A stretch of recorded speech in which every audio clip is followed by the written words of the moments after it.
Hello everyone.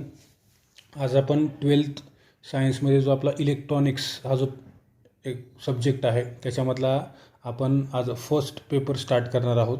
Paper फर्स्टमधला first chapter.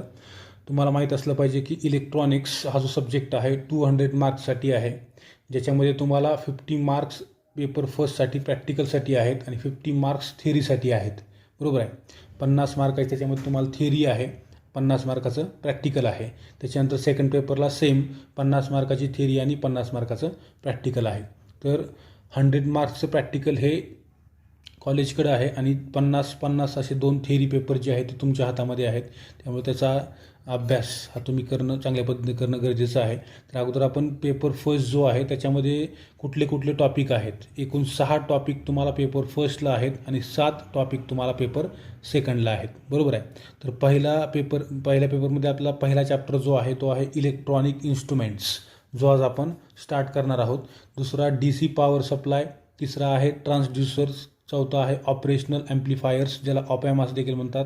नंतर 5वं आहे मॉडर्न इलेक्ट्रॉनिक कम्युनिकेशन आणि 6वं आहे स्टडी ऑफ ICs.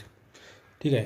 तर याच्यामध्ये वेटेज जर पाहिलं आपण तर दुसरा चॅप्टर जो आहे DC पॉवर सप्लाय याला 20% जवळपास वेटेज आहे.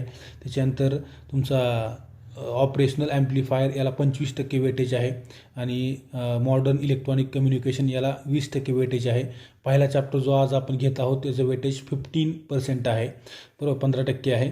बाकी तिसरा आणि 6वा चॅप्टर 10% त्याला वेटेज आहे. असं 100% वेटेज त्या ठिकाणी आहे. तर बघा, पहिला चॅप्टर हा बऱ्यापैकी इम्पॉर्टंट आहे. याच्यामध्ये आपल्याला काय केलेलं आहे तर इलेक्ट्रॉनिक्स फील्ड जे आहे त्याच्यामध्ये जे आपण डिफरंट इन्स्ट्रुमेंट्स यूज करतो, जे बेस आहेत किंवा जे इन्स्ट्रुमेंट आपल्याला समजणं गरजेचं आहे, जे लॅबोरेटरीमध्ये तुम्हाला महत्त्वाचे ठरू शकतात, असे काही इन्स्ट्रुमेंट्स त्याचा बेसिक स्टडी, त्याच्या बेसिक ब्लॉक डायग्राम असतील, त्याच्या सर्किट डायग्राम असतील, त्याचा एक बेसिक स्टडी आपल्याला या चॅप्टरमध्ये करायचं आहे. ठीक आहे. आता त्यांनी काय सांगितले बघा, या चॅप्टरमध्ये काय काय आहे तर few advanced and sophisticated laboratory instruments like CRO, function generator and digital multimeter with illustrations. आपण या चॅप्टरमध्ये काय CRO म्हणजे काय, कॅथोड रे ऑसिलोस्कोप काय आहे, कसा वर्किंग करतो, कुठले कुठले त्याला बटन्स असतात, त्याची डायग्राम तुम्हाला ॲक्च्युअली त्याची इमेज मी फ्रंट पॅनल तुम्हाला आपण एक्सप्लेन करत असताना टाकतो मी. त्याच्यानंतर फंक्शन जनरेटर म्हणजे काय आहे, DMM जो आपण बऱ्याच आपल्या डेली लाईफमध्ये बऱ्याच ठिकाणी आपण डिजिटल मल्टीमीटर यूज करतो, त्याचा यूज करून आपल्याला वोल्टेज, इलेक्ट्रिक करंट, AC असेल, DC असेल, त्याच्यानंतर तुमचा रेजिस्टन्स, इंडक्टर असेल, कॅपॅसिटन्स असेल, इंडक्टन्स असेल, या सर्व गोष्टी आपण त्याचा यूज करून मेजर करू शकतो. बरोबर आहे. ते इन्स्ट्रुमेंट्स जे आहेत ते आपल्याला ठिकाणी स्टडी करायचे आहेत. बघा, त्यांनी काय सांगितले, cathode ray oscilloscope is one of the most helpful instrument. So no instrument has greater impact than CRO हे इलेक्ट्रॉनिक क्षेत्रातले खूप महत्त्वाचं इन्स्ट्रुमेंट आहे. याच्यापेक्षा चांगला इफेक्ट देणारं किंवा याच्यासारख्या हे इन्स्ट्रुमेंट जे काम करू शकते तेच इन्स्ट्रुमेंट जर अदर इन्स्ट्रुमेंटचा यूज करून आपल्याला काम करायचं म्हटलं तर ते अवघड जाईल. याच्यासारखी चांगली क्वालिटी किंवा याच्या एवढं इझी हँडल होणारं जे इन्स्ट्रुमेंट आहे ते दुसरं नाही, असं त्यांनी सांगितले. It is use to observe high speed electronic operations and circuit and to display them properly for an electronic engineer or a technician to analyze the circuit. कुठल्याही सर्किटचा स्टडी करण्यासाठी किंवा हाय स्पीड इलेक्ट्रॉनिक ऑपरेशन्स जे असतात त्यांचा study करण्यासाठी या ठिकाणी CROचा यूज होतो. आता याच्यामध्ये काय काय आहे तर एक XY प्लॉटर असतो, एक स्क्रीन असते, त्याच्यामध्ये X ॲक्सिस आहे, Y ॲक्सिस आहे आणि जसा तुमचा ग्राफ पेपर आहे तशा पद्धतीची एक स्क्रीन असते. याच्यावरती याचा यूज काय काय आहे तर याचा यूज करून आपण व्होल्टेज मेजर करू शकतो, फ्रिक्वेन्सी मेजर करू शकतो, phase of alternating voltages measure करू शकतो. नंतर ऑब्झर्वेशन ऑफ वेव्ह फॉर्म, कुठल्या प्रकारची वेव्ह आहे, सायनोसॉइडल आहे का, रेक्टँग्युलर आहे का, सॉटूथ वेव्ह आहे, अशा कुठल्या कुठल्या प्रकारच्या वेव्हज आहेत त्याचा स्टडी करण्यासाठी CROचा यूज होतो. आता याचे जर आपल्याला याच्यामध्ये स्टडी म्हणून काय आहे तर याचं फ्रंट पॅनल काय आहे, त्याच्यानंतर याची ब्लॉक डायग्राम काय आहे, सर्किट डायग्राम काय आहे आणि वर्किंग कसा करतो, या डिफरंट टर्म याच्यामध्ये आपल्याला एक्सप्लेन करायचे आहेत. तर सुरुवातीला बघू आपण फ्रंट पॅनल. बघा, ज्यावेळेस तुम्हाला CRO हँडल करायचा असतो त्यावेळेस तुम्हाला त्याचं फ्रंट पॅनल माहीत असणं गरजेचं आहे. कुठल्या कुठल्या त्याच्यावरती कीज आहेत आणि आपण काय प्रिकॉशन घेतलं पाहिजे तो हँडल करत असताना ते या ठिकाणी समजून घेणं गरजेचं आहे. याच्यामध्ये 2 टाईप आहेत, एक single beam single trace CRO म्हणजे single beam single trace CRO आणि दुसरा आहे ड्युअल ट्रेस ऑसिलोस्कोप. म्हणजे थोडक्यात ड्युअल ट्रेस CRO. याच्यामध्ये जनरली आपण हाच यूज करतो, सिंगल बीम सिंगल स्ट्रेस. याच्यामध्ये एकच इलेक्ट्रॉन बीम असते, कॅथोड रे ट्यूबमधून जनरेट होते आणि त्याच्यापासून एकच स्ट्रेस म्हणजे एकच लाईन, त्या स्क्रीनवरती एकच लाईन तुम्हाला पाहायला मिळते. त्याला म्हणतो आपण single beam single stress CRO. Dual stress म्हणजे काय, एकच इलेक्ट्रॉन बीम वापरून त्या ठिकाणी 2 स्ट्रेस म्हणजे 2 लाईन आपल्याला पाहायला मिळतात. त्याला म्हणतो आपण ड्युअल स्ट्रेस CRO. त्याच्या इमेज मी तुम्हाला या व्हिडिओमध्ये दाखवतो, त्याच्यावरून तुम्हाला समजेल की सिंगल बीम सिंगल स्ट्रेस म्हणजे काय. आता अगोदर आपल्याला कॅथोड रे ट्यूबच माहीत नाही, तर ते कॅथोड रे ट्यूब जे आहे त्याची डायग्राम आणि त्याची वर्किंग ते आपल्याला पाहिल्यानंतर तुम्हाला कळेल की नेमकं हे कॅथोड रे ट्यूब काय आहे. बरोबर आहे. तर अगोदर आपण हा फ्रंट पॅनल कसा असतो, त्याच्यावरती कुठले कुठले स्विच असतात, जे मेन स्विच आहेत, जे सिंगल स्ट्रेस आणि ड्युअल स्ट्रेस CROमध्ये कॉमन आहेत किंवा ते युजली कुठल्याही CROमध्ये असतात आणि ते आपल्याला माहीत असणं गरजेचं आहे. सगळ्यात पहिल्यांदा CRO ऑन कसा करायचा, त्यासाठी ऑन ऑफ स्विच आहे. डायग्राममध्ये तुम्हाला दाखवतो मी. It is a toggle switch to make main power supply on or off. It has LED indicator. त्या ठिकाणी एक वरच्या बाजूला एक ऑन ऑफ स्विच आहे. ते ज्यावेळेस तुम्ही ऑन करता त्यावेळेस रेड लाईट ऑन होते, LED त्याच्या बाजूला असते ती ऑन होते आणि ज्यावेळेस ते स्विच तुम्ही ऑफ करता त्यावेळेस ती रेड लाईट ऑफ होते. बरोबर आहे. त्याला म्हणतो आपण टॉगल स्विच. त्याच्यानंतर सेकंड आहे इंटेन्सिटी ऑर ब्राईटनेस. आपल्याला माहीत आहे मोबाईलचा ब्राईटनेस आपण जसं वाढवतो किंवा कमी करतो. बरोबर आहे. मोबाईलचा ब्राईटनेस वाढवणं काय मोबाईलच्या बॅटरीसाठी हार्मफुल आहे असं आपण म्हणतो. याचा अर्थ त्या ठिकाणी काय होतं की मोबाईलची जी बॅटरी आहे ती लवकर डिस्चार्ज होते. तसंच या ठिकाणी देखील एक त्याचं प्रिकॉशन आहे. कुठलं ते आपण बघा. ऑपरेट दिस नॉब क्लॉकवाईज. ज्यावेळेस आपण हा नॉब क्लॉकवाईज मूव्ह करतो, क्लॉकवाईज म्हणजे उजव्या हाताला मूव्ह करतो, त्यावेळेस you will see a smooth change in brightness of beam colour. Internally, it changes negative grid bias of CRT to control the flow of electrons from cathode to screen. आता या ठिकाणी काय होतं, ज्यावेळेस हा नॉब आपण राईट साईडला move करतो किंवा रोटेट करतो त्यावेळेस आपल्याला त्या स्क्रीनवरती ती जी चौकोनी स्क्रीन आहे तुमच्या CROची, त्या CROच्या स्क्रीनवरती जी आडवी लाईन तुम्हाला दिसत आहे किंवा व्हर्टिकल लाईन दिसत आहे, त्या लाईनचा जो ब्राईटनेस आहे तो ब्राईटनेस कमी करण्यासाठी किंवा जास्त करण्यासाठी या नॉबचा यूज केला जातो. मग आता ॲक्च्युअल त्याचा ब्राईटनेस कमी करणं किंवा जास्त करणं म्हणजे काय, तर कॅथोड रे ट्यूबमध्ये एक अशा पद्धतीची अरेंजमेंट असते, जे पडणारे लाईट रेडिएशन्स आहेत ते लाईट रेडिएशन एका निगेटिव्ह ग्रीडचा यूज करून कंट्रोल केले जातात.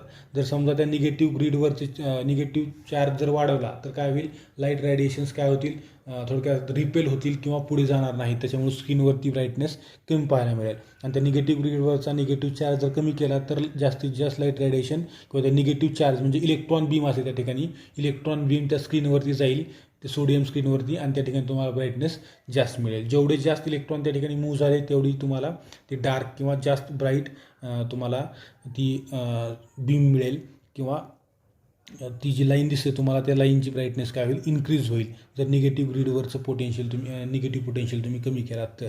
आता इथं काय होतं, ते काय सांगितलं, keep this control to minimum or low position to increase the life of phosphorus screen while using CROची समोरची सोडियम नाही, फॉस्फरसची जी स्क्रीन आहे समोरच्या बाजूला CROची दिसणारी आपल्याला चौकोनी स्क्रीन, त्या चौकोनी स्क्रीनवरती पडणारे जे लाईट रेडिएशन्स आहेत त्याची इंटेन्सिटी किंवा त्याचा ब्राईटनेस जर तुम्ही एकदम लो किंवा रिक्वायर्ड जेवढं तुम्हाला सफिशियंट आहे त्याला जर ठेवलात तर तुम्हाला त्याची लाईफ काय होईल, जास्त दिवस तो टिकेल, अदरवाईज तो काय होईल, डॅमेज होऊ शकतो असं त्यांनी त्या ठिकाणी सांगितलं आहे. याच्यानंतर थर्ड आहे फोकस. बघा, the thickness of fluorescent line or electron beam can be adjusted to sharp line by operating this control in both direction, clockwise and anti-clockwise. It is just like an optical lens. You will get a sharp focus beam at a particular position of this control. There is an electronic lens system in CRT consisting of 3 focusing anodes. त्यांनी काय म्हणले, focus करणे म्हणजे काय, जसं की आपण मोबाईलमध्ये एखादी इमेज कॅप्चर करत असताना आपण सेंटरला टच करतो आणि त्या पर्टिक्युलर व्यक्तीचा जो फेस आहे त्याला आपण फोकस करतो फोटो काढत असताना, जेणेकरून काय होईल, त्याच्या फेसची जी क्लिअरिटी आहे ती चांगली येईल. अदरवाईज आजूबाजूचं जे एन्व्हायरमेंट आहे ते क्लिअरली फोकस झाला असेल किंवा नसेल तरी चालते. बरोबर आहे. फोकस करणे म्हणजे काय करणे, थोडक्यात जी इमेज आपण कॅप्चर करत आहोत त्याचा शार्पनेस इन्क्रीज करणे. बरोबर आहे. मग आता या ठिकाणी हा नॉब राईट डायरेक्शनला म्हणजे क्लॉकवाईज आणि अँटी क्लॉकवाईज दोन डायरेक्शनला मूव्ह होतो. तुम्हाला शार्पनेस ज्या ठिकाणी मिळेल त्या ठिकाणी तो नॉब तुम्ही काय करू शकता, कॉन्स्टंट ठेवू शकता. इथं तुम्हाला स्क्रीनवरती दिसणारी जी लाईन आहे ती लाईन एकदम शार्प आली पाहिजे, जेणेकरून तुमच्या रीडिंग ॲक्युरेट येतील. बरोबर आहे का. बऱ्याच वेळा लाईन काय होते, लाईनची थिकनेस ही 1 mm पर्यंत जाते आणि त्या दोन आपण जर आपला ग्राफ पेपर पाहिला तर ग्राफ पेपरच्या आतमध्ये जे ब्लॉक असतात ते 1 mm चे असतात. 1 by 1 सेंटीमीटर त्याच्या आतमध्ये परत 1 mm चे ते ब्लॉक असतात. तेवढी थिकनेस जर असेल तर तुम्हाला ॲक्च्युअल रीडिंग त्या ठिकाणी कळणार नाही. मग त्या लाईनची थिकनेस जो ट्रेस तुम्हाला दिसत आहे त्या स्क्रीनवरती, त्या लाईनची थिकनेस शार्प करण्यासाठी तुम्ही हा फोकस नावाचा नॉब काय करू शकता, यूज करू शकता. ठीक आहे. पुढे त्यांनी काय सांगितलं, it control positive bias voltage so that the focus is adjusted exactly on the screen. आता याच्यामध्ये त्यांनी आपल्याला दाखवले इमेजेस थ्रू दाखवलेलं आहे.